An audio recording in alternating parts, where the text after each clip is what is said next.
This is Long Way to the Top, and I'm your host, Shane Bryan. In the words of the immortal AC/DC, it is harder than it looks. These interviews will give you a glimpse into the lives of the artists that we've sung along with, danced and rocked out to. Some go deep into their past and others celebrate their recent releases. But all of them show that regardless of who you are, it's always a long way to the top.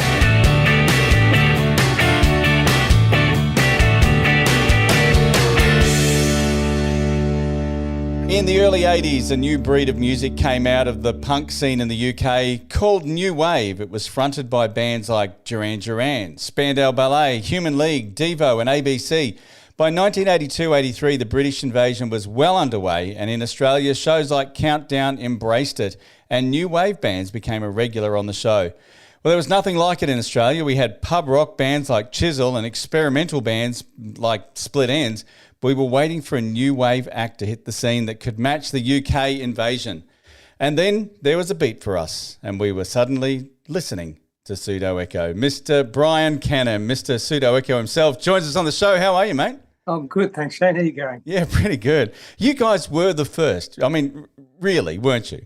Or one of? There was a couple on the block at the time, but I guess we were one of the first to really to appeal to the masses and get on Countdown and get away with it.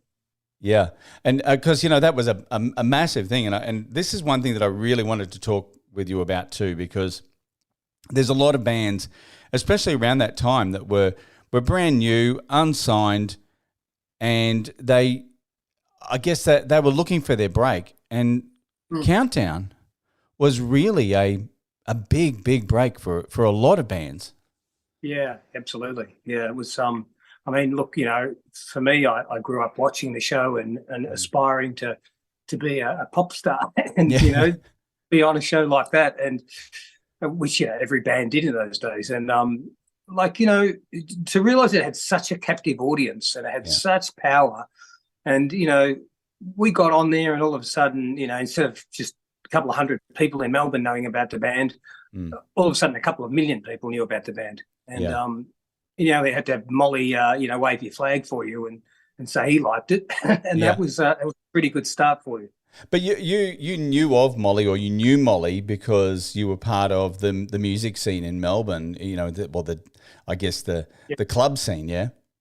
Yeah, well, I knew Molly from when I was just in my late teens, and I used to go to a club in the northern suburbs called the Croc, and Molly used to DJ there. I'd go there every Thursday night, and I used to go just to check out what he was playing. I liked sort of gauging this new music he'd play, because he played great music, and I'd just gauge what he was playing, and I'd make note of the beat and the bass and the progressions of the song and what got the crowd jumping. And so he probably knew me because I was this little guy who used to just sit on the sidelines next to his DJ booth and sort of just really watch and listen. And somebody once did an intro for me, and he just said hey, and he was friendly and all that. And then it wasn't until some years later that somebody tipped him off about this new band, Pseudo Echo. Come and you got to check them out. So he comes along, and then lo and behold, it's the little kid who sits next to him in the DJ booth. He was really taken aback when he realised who the singer of the band was. And I guess for him to even say, hey, why don't you come on Countdown? Incredible. Explain how you felt at that point. Well, he just appeared at this gig, and there was no intro. We didn't know anything about it. So we saw him, and then thought, holy hell, Molly Meldrum's in the crowd, and the crowd was going off. It was a good night. And he came backstage, a big posse with him, and started chatting to us. And he realised, he goes, I know you. You're the guy who used to sit there every Thursday night. The guy that annoyed me at the DJ desk. So he was really, I really took me under his wing, and I think he was really taken aback. And then he just said, hey, what's going on? Have you guys, anybody sniffing around with a record deal or anything like that? And he was kind of surprised that we were quite humble and hadn't really, we said, we haven't even looked for a record deal. We haven't sent tapes out or anything.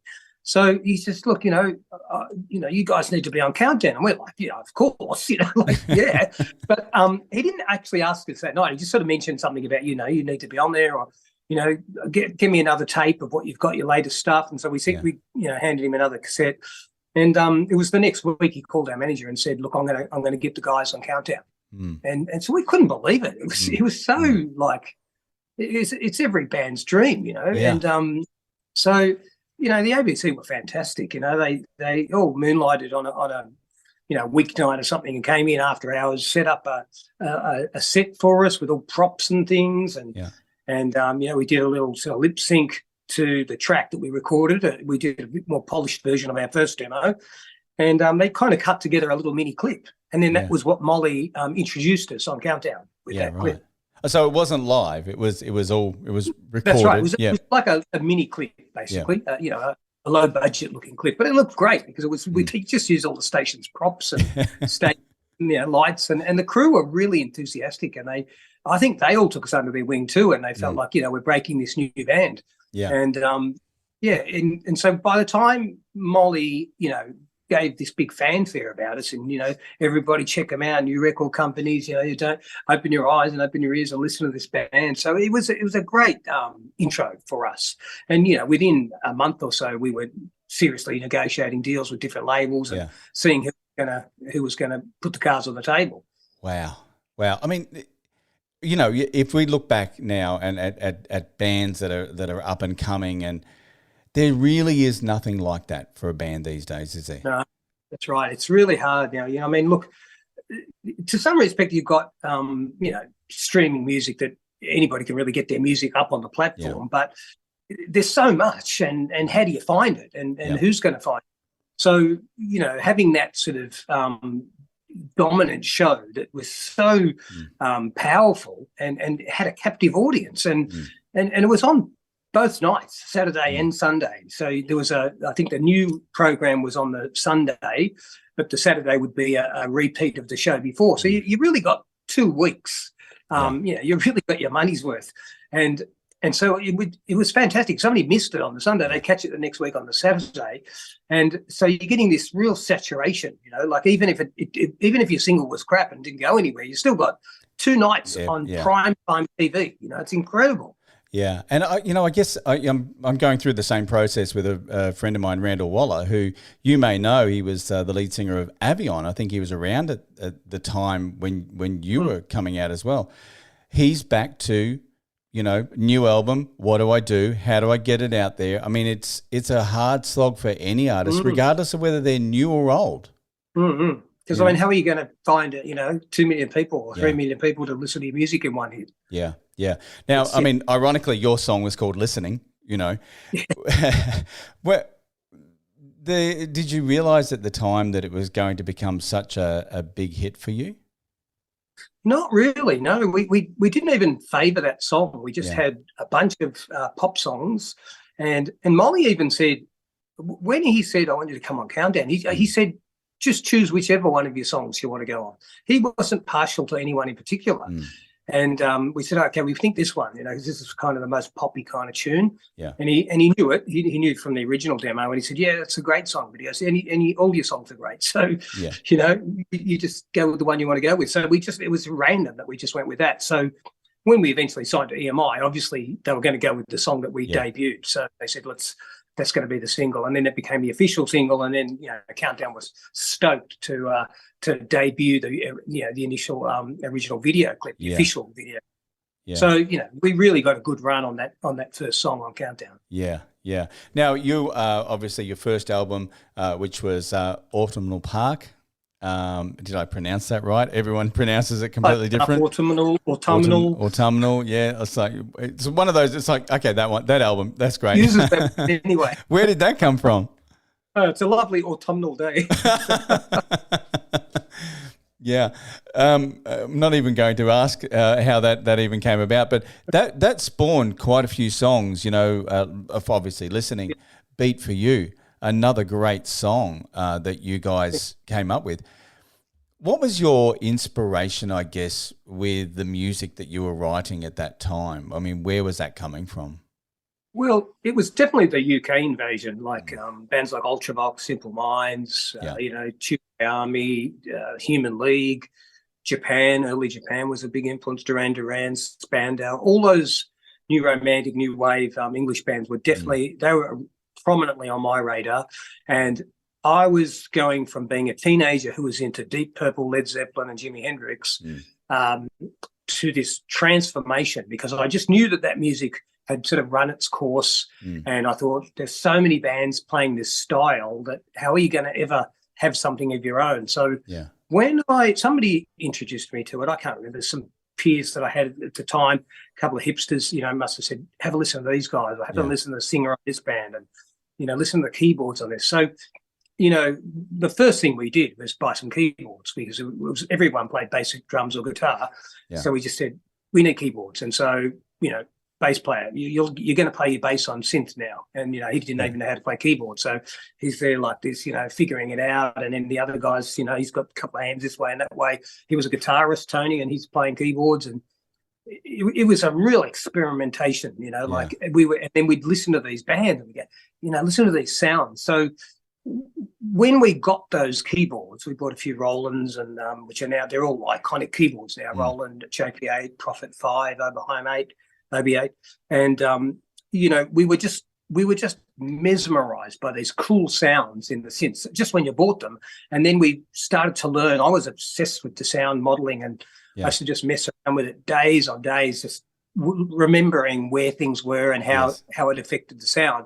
And this was right on the edge of technology where you could save the sounds, because prior to that you couldn't. You set a sound up, and if you want another sound, you had to twiddle all the knobs again and get the other sound. So they weren't real practical to base your whole sound on these keyboards. But at the start of the 80s, they invented the memory patches, so you could just go, I'm storing that sound, then make another one, I'm storing that in here and here. And then at a flick of a button, you had this fantastic sound you just made. And so that was really the biggest part of our production. It was a huge influence on our sound. Yeah, so much so that the name Pseudo Echo is actually a setting on the synth.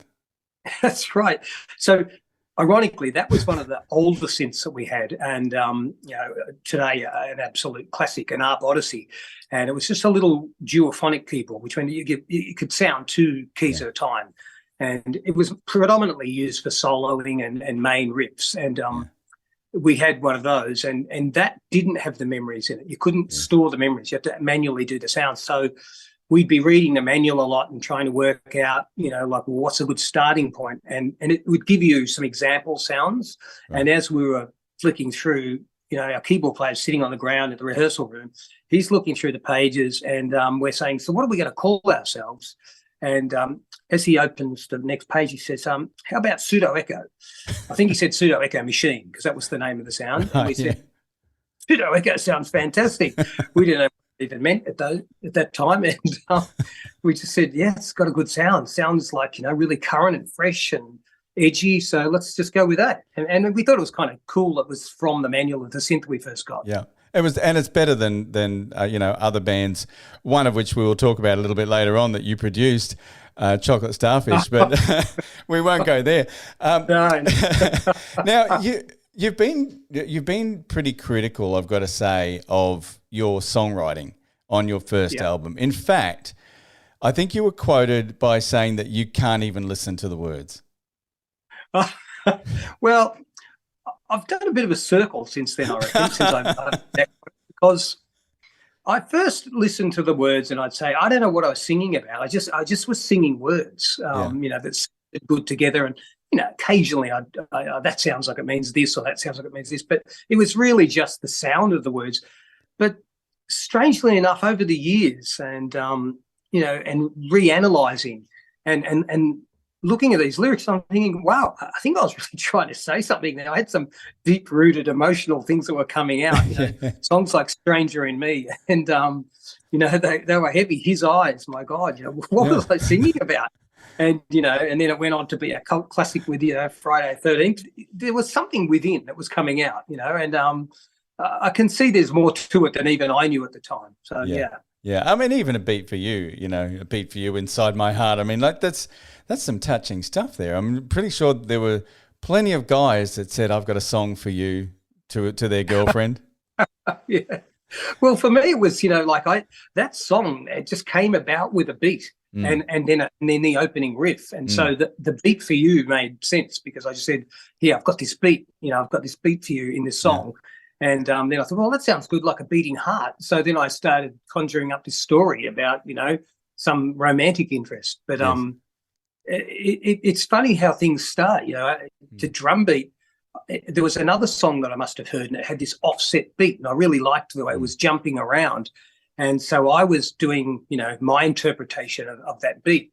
And then I think when I was listening to some early Japan stuff, I loved how they had like marimbas and percussive instruments. And then I happened upon this keyboard that was a Yamaha DX7. It's also now a classic. And one of the sounds in there was this kind of vibraphone, woodblock white vibraphone sound. Yeah. And I was just running up and down the scales with blub, blub, blub, blub, blub, blub, blub, blub, blub. And then I started kind of getting that, and I said, oh, that goes with this beat, and then I got all that disjointed beat going, and then it just fell into place. It's a simple song. It's just 4 chords. I think David Bowie called that beat the syncopated rhythm. I think it was like there was that rhythm that went up and down in the scales, but it was there. It was just out of kilter with everything else. It's a bit out of whack, and then it finally comes in, and it's just straight 4/4. So it gives it a very kind of juxtaposed intro to when it comes in. Yeah. Now, it was a couple of years down the track, and you came up with album number 2, but you also went through a bit of a shift in terms of, the 2 Tonys left. Yeah, it changed. That's right. Tony Lugston, he was a great starting point with Pseudo Echo. He was really good, but as we were maturing a bit as young men, so was our musical knowledge, and it was already a stretch for Tony. He's a guitarist. He's a great guitar player, but he was trying to play with stuff on keyboards, and it was hard. And as my knowledge with my songwriting was expanding, it was just becoming a challenge for everyone to be able to play what I was writing. And I would often write it and then put it into a sequencer and fix it up a bit, so I couldn't even play half of it if I had to play it live. And so it just got to that stage, and Tone was going off one way, we were going another way, and I could see that I wanted to go a bit more mainstream, a bit more commercial, because we were struggling with getting a bigger audience. We had this great cult audience that was really the new romantics of the time, but the mainstream wasn't really catching on yet. Maybe it was our look, our sound, something. And so with Love and Adventure, that was where we were heading. We were just expanding musically, and James Lee joined the band. Yeah. And, Anthony was still hung in there actually on that album. He played on the album and then left. He played the whole album. Yeah, songs and everything.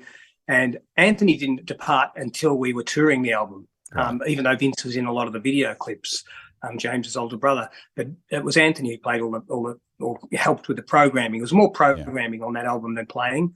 First album was all live drumming, and then the second one we did a lot more. It was more fashionable to program it and make it sound programmed with the really fast kick drums and complex beats. But Anthony just basically fell to the pressures of touring. Yeah. He didn't like to have to play it exactly like it was on the record.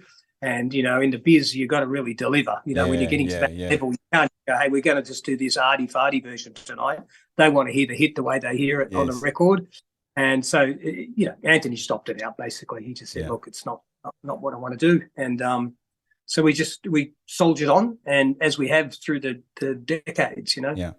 And not only was there changes in the people in the band, but I've got to ask this, the hairstyle. Now, when you first started out, it was very, very new romantic. I can only imagine how much hairspray you used, right? Then suddenly you came out with these long locks of hair, and it was just on the third album. That's right. The third album, yeah. Yeah, well, that was kind of like reverting back to my teen years of my 70s, because that's what I looked like then. I had long hair. It's like Peter Frampton or, David Cassidy or something. Yeah. So we were getting a little bit of pressure from management and the label to say, oh, look, Van Halen's making a comeback with, new music, ZZ Top and, Loverboy, and all these sort of rock bands were starting to come in, and Bon Jovi's exploding onto the scene. And so after the success of Love and Adventure, they were saying, we need to rock it up a bit. Yeah. you know. And I was all for it because, like I said, that was my roots. And so I was going, fantastic. You know, I'm no stranger to rock. You know, this is my upbringing. And so we started to, you can hear it progress even on Love and Adventure album. Songs like Living in a Dream are obviously a bit more into the rock area. They're moving up. And then Funky Town, of course, it's just loaded with guitar. So I was happy about that because, you know, finally I was playing guitar again rather than just jangling around and sort of hiding behind the keyboards. Yeah. So when the race thing happened, they just said, you know, we want you to go this way. And what had happened is we toured so long with the Love and Adventure album. We toured Australia, then we toured Japan and America and Europe, and time's going by and we still haven't done another album. And so there probably should have been an album in between Love and Adventure and Race, which would have made more sense in the evolution of the sound. But because we were touring so much, it just became the next album was this massive quantum leap sonically and direction-wise and image-wise too, because, you know, you're young, you jump on the latest fad and,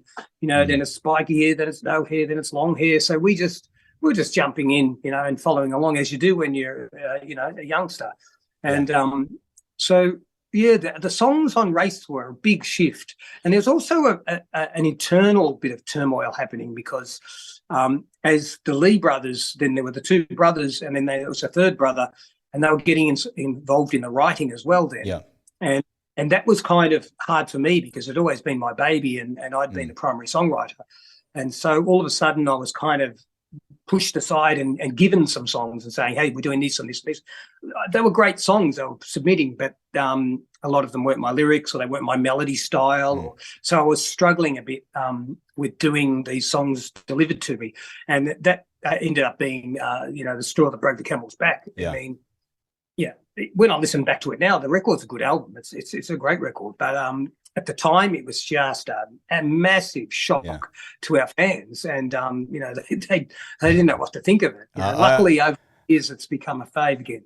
I don't think George and Ringo should have written songs either, to be honest. They probably broke up the Beatles too. So yeah, it does happen. Sometimes, you know, you've got a formula and it's working. So, you know, why try and fix it isn't broken? Yeah, yeah.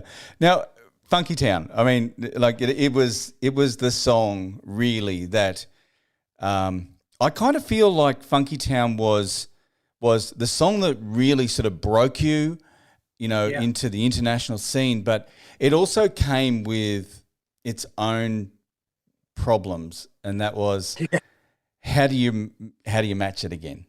How do you follow that up? Yeah. I mean, 12 weeks at number one in Australia alone.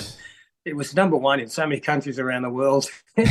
And, you know, sometimes you just kind of fluke it. It's not like we were, you know, engineering some, you know, master plan. I mean, the way that came about was just hysterical. Like, we go back to that venue that I used to go to where Molly DJ'd. Yeah. That's where I heard it the first time when I was 18 years old. Yeah, and lip sync. I heard it again. That's right. And I heard it again while we were doing the Love and Adventure tour. So we were touring it around Australia, and a friend of mine who was a DJ, we were just having a coffee, and he put this vinyl on the turntable, said, remember this tune. Now, you got to remember when you're 20 odd, 5 years previous is real nostalgia. And so, you know, it seemed like, you know, ancient history. And he said, remember this song? And I just jumped. I said, oh, it's fantastic. I love that song. I used to listen to it all the time. And he's playing 12-inch of Funky Town and of the original. And so the next day or whatever it was, we're touring still, and I'm at a sound check, and I just start down that, and Pierre looked at me and I said, remember that song? We used to, you know, dance to it, listen to it at Molly's club. And then we started jamming. It was a bit hard to do in that key because it was sung by a female and it was really high. So we're sort of trying to work it out. And it ended up being so far away where I could sing it from the original key. I was going, I don't know whether to go this much lower or this much higher, but it's going to be in a completely different key. So by the time it ended up being in E on a guitar, which is just great power chord, the lowest part you can go on a guitar before they did the detuning. And I said, oh, okay, I'm going to play it here. And then the little down it was really high, but the power chords were really low. Just started jamming around. It's an easy song. It's just a couple of chords and it's got about 10 lyrics. And So we started jamming it. We always jammed at soundcheck. It was our favourite time to jam. Yeah. And we're jamming around, and then we said, hey, let's put it in the set tonight. And so we got an encore as we did during the tour, and we played Funky Town. It was a pretty close to the single version that ended up going. It was a bit looser and a bit more experimental and jammy, but and we jammed it, and we weren't sure how it would go. We just thought we're going to have fun with it anyway, and it just tore the roof down. Like, the place went nuts. So we said, that's staying in the set every night. That was the encore, Funky Town. So in those days, we shared our management office in South Melbourne with Eon FM, which became Chisel. Yes. And so we'd often bump into people in the hallway, you know, when we're walking to our office and they're in their offices. And one day I see Lee Simons coming down the stairs in front of me. And he looks at me and he says, hey, Brian, you've got to release that song. It's a smash. And I'm sort of looking at him. I had no idea what he was talking about, because I'm thinking, well, we just released Love and Adventure album. Yeah. And I said, which song are you talking about? And he said, Funky Town. I said, how do you know we do that? He said, I have my ways, you know. Somebody give him a date. And so he'd been hearing it, and he said, it's rocking, you know. And so I was so happy about that. So I said, go and tell that to Wheatley, because, you know, he must be convincing. So, you know, Lee went in and talked to Glenn, and then Glenn sort of thinking about it, because he wasn't sure. We weren't sure we were going to record it even then. Yeah. And he said, you know, it's really got a stigma about being a disco song, and disco's dead.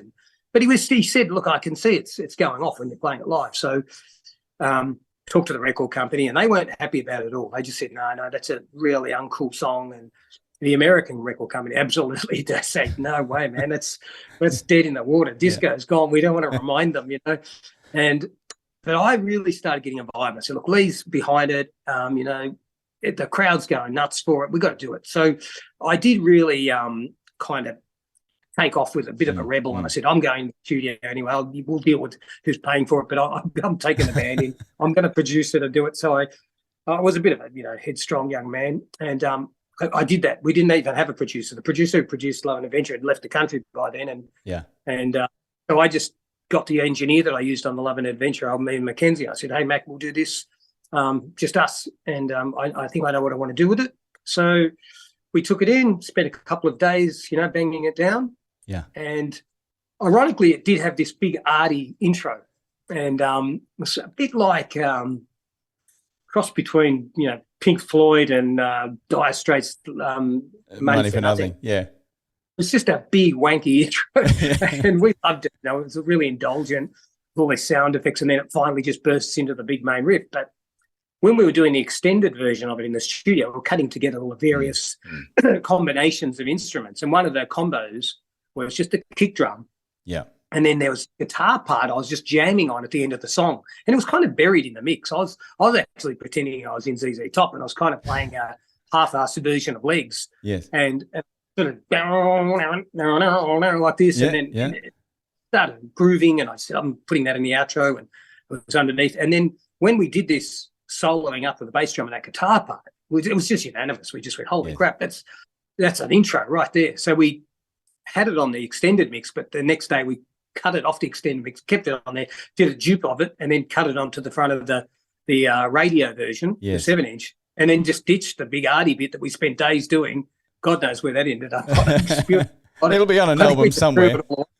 And that became the intro. And then, you know, when we presented it, it was a real positive vibe. Everyone was really vibed. And then all of a sudden, the American record company, you know, they could see it charting in Australia. And they heard it, and they went, holy crap, you know, and they said, okay, let's we go made a mistake. Yeah, you're right. Yeah. They were pretty cool. They admitted that they maybe had a bit hasty decision on it, but then they got right behind it. I think that there's always a song that becomes so iconic that it completely surpasses the band. You know, you think about, you know, Simple Minds, another new wave band. Don't You Forget About Me. I mean, it was a song that they didn't want to do, but okay, let's do it. But it became so big that it just engulfs the band. Sometimes, you know, go with it. You know, you can tell the song's good. There's no point fighting it and saying, oh, it's not exactly where we want to go or whatever, because, you know, without the hit, you might not go anywhere ever again. So, you know, as much as it was, you know, the last kind of big hit we had, that's why we're playing 40 years later still, you know. Yeah, 40 years. I mean, that's incredible. And during that time, you've broken up several times. You've gotten back together. You did another album 10 years later in 1999. You produced Chocolate Starfish, which I've got to say, to this day, is still one of my favourite albums of all time. Oh, thank you. Was it looking back across your life? You know, you've got these moments where of absolute brilliance. I mean, would you have known at the time when Chocolate Starfish first did the album and you produced it that it was going to be something that they pack out shows still to this day? Yeah, I did have a good feeling. When I met them, they were a kind of a cover band, and then they were dabbling with original material. And I went to school with and grew up with a couple of the guys, and they were quite a bit younger than me. They were just little kids, actually, when I met them. And so they sort of looked to me as like the senior and a bit of, wisdom that I had over them. Yeah. So they asked me if I'd be interested in working with them in the studio and producing some stuff. And then they played me that song, You're So Vain. And I said, well, it's another cover, but, you have to own it. I said, there's no point doing it like the original. We need to brand it so it's got something different. And funnily enough, I was thinking, I could hear the intro when they were playing it. I said, I think I need to turn it into kind of the weirdest thing that no one would expect. And in my head, I had Barry White in my head.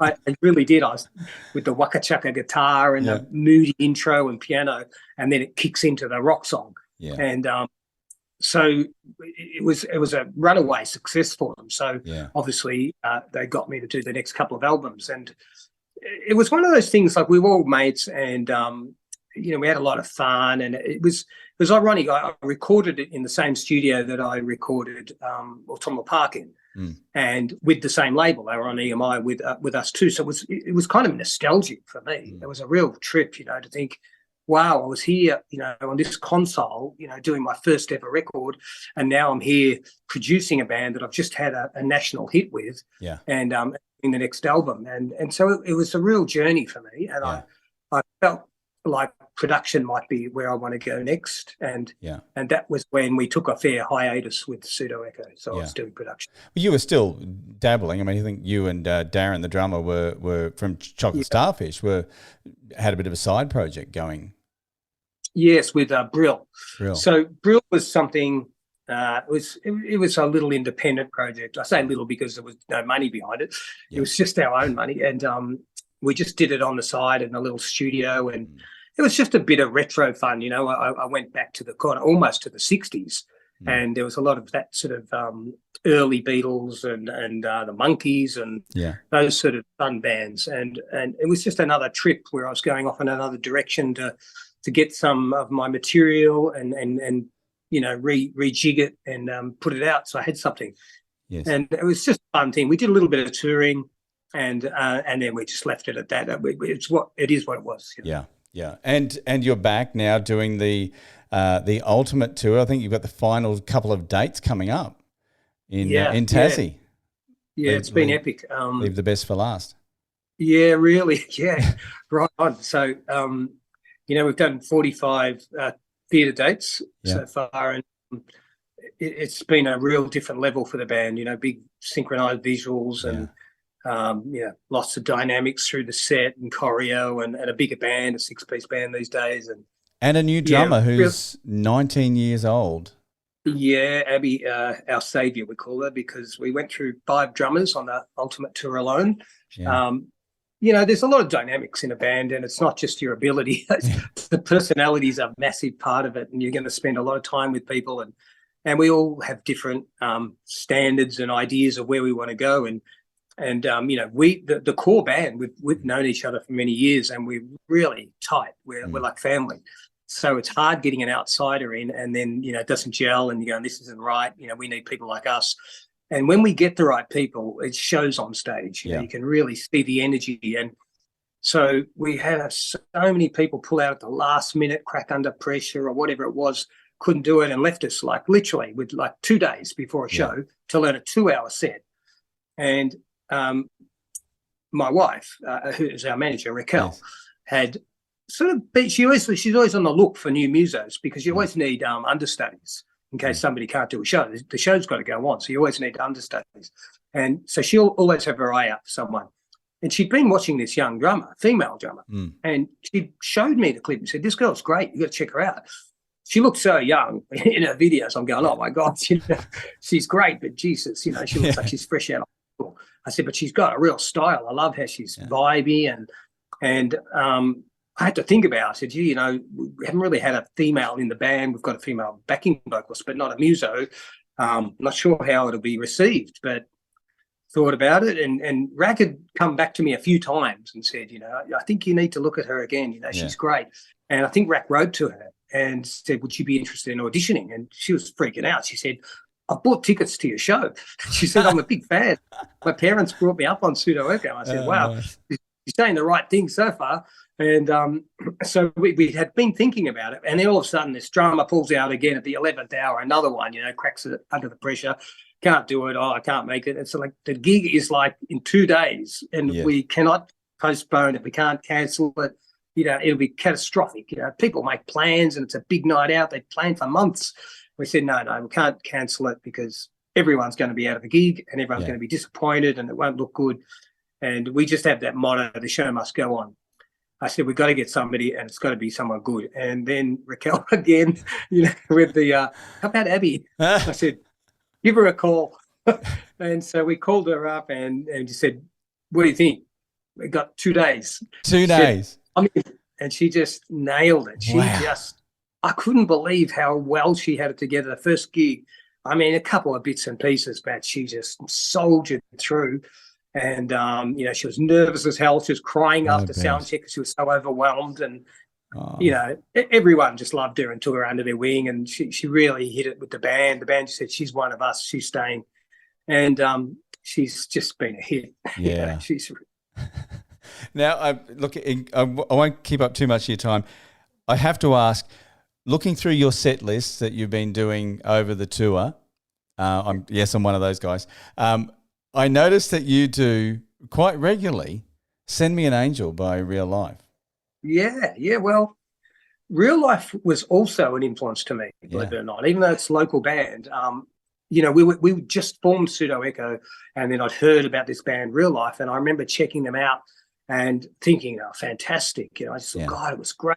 Smoke machine and moving lights and things. And then I heard that song and I just thought, gee, this band's good, and the song was fantastic. It's it's probably my favorite 80s song. Like it's so good. Anyway, some years passed and decades go by and I'm doing this 80s band that I put together and I invited a few of the Kids in the Kitchen and the X-Men and the Y1Es and I said, how about I put this band together and you guys come and sing your songs and it's just going to be this, hits. Yeah. And everyone got on board and David was part of that. Yeah. And so it was kind of what became Pseudo Echo again, the band that I put together. It was half a Pseudo Echo and half just session guys. And we used to tour and it was really successful. And then eventually it fell apart, too many egos, I guess. It's hard, when there's one guy running the ship with a whole bunch of lead singers. That's a fraught with danger. Yeah. What could go wrong? And so the funny thing is I'd already had the band learn Send Me an Angel and I had all the sounds and I just loved it so much and I missed not playing it. And so I said to David, I think I'm going to play your song. And I said, hey, feel free to play Listening, Funky Town, in your set, because I'm going to play Send Me an Angel. I just love it so much. So we already knew it and we just put it in a show and it went off. And I said, it's such a great song. And then it just became part of our set. And ironically, over the years, many people used to come up to me after a show or something and say, oh, I love your song. I love that song you did, Send Me an Angel, back in the 80s. And I have to say, actually, that was another band. But so I just said it's ironic that people used to think it was Pseudo Echo. So I just said, you know what, this is great. We'll just play it. It's a good homage to a great band. And the funny thing is, they were on the same management as what you were as well with Glenn. And in fact, I think Glenn started the label for Real Life. That's right. So there's a nice connection there, and it's good for everyone. It earns David a bit of APRA, and I'm sure to get the promo out of it. Yep. Absolutely. Now, just in finishing, what are you listening to now? I always like to ask this and find out what you're listening to now. Well, my son put me on to a couple of Belgian DJs, Fax and Morton Grinnell, and it's progressive. It's progressive, sort of trancey, and he was listening to some dreadful music for a while there, and I remember thinking, oh God, but I just got to let him listen to the music he listens to. And then one day he came over and I said, what are you listening to these days? And he said, oh, I'll play some stuff. He started playing me this stuff. I said, wow, I've got to say, it's really good. I said, like, the production's just mega. It's so tight and so good, and it's there's a lot of creativity going on. It's just not just mindless stuff. It's really good. So I was really getting into it, and then he called me up one night and said, I'm going out, and it's those guys that are DJing. Wow. So I went with him, and the oldest guy in the place by about 10 miles, but we loved it. We had a great time. Raquel and I were dancing around, and it was so good. So I've been listening to a lot of that. Yeah. Also, I've been listening to a guy called Robert Parker. Right. Robert's music is it's kind of that synth wave. It's like a reproduction of the 80s. Yeah. And it's with current sounds or just groovier, more stomping drums and that than in the 80s. But the synths are very 80s, and the style. And one of the young singers that he utilizes different singers, because he's not a vocalist, I don't think. He's the programmer and writer. But he utilizes this guy, Preston Knight, his name is. He's a fantastic singer, but the most beautiful voice. And one of the tracks that he did on Robert's album is so good that I'm trying to contact Robert to see if he can work with us, or even Preston as well. Preston has commented on a couple of our Instagrams, so there's a link there, and I'm going to follow it through because, they're just fantastic. I love it. And prior to that, going back, 5 years or so, I was probably listening to a bit of Kevin Parker's Tame Impala. I love what Kevin does. Great band. Yeah, great. And once again, hear a lot of 80s undertones in there, and I love that. I get a real kick out of that. Very much. When I hear music and I think, wow, it's sort of like what we were doing, but twisting it around this way and that way. And then it's ironic because then that influences me again. Yeah. So but the 80s, it's got this way of coming back around, hasn't it? The 80s. Yeah. It doesn't matter, like even I think last year I was sitting there going, hang on a second, Kate Bush is number one and Top Gun's number one on the films. Have I gone back to 1985 again? Yeah, nuts. And I must say, there's another band I've been listening to. They come from Coburg, I believe, in Melbourne, and they're called Mild Life. And they are progressive, funky electronic. Yeah. It's all early 80s, even late 70s.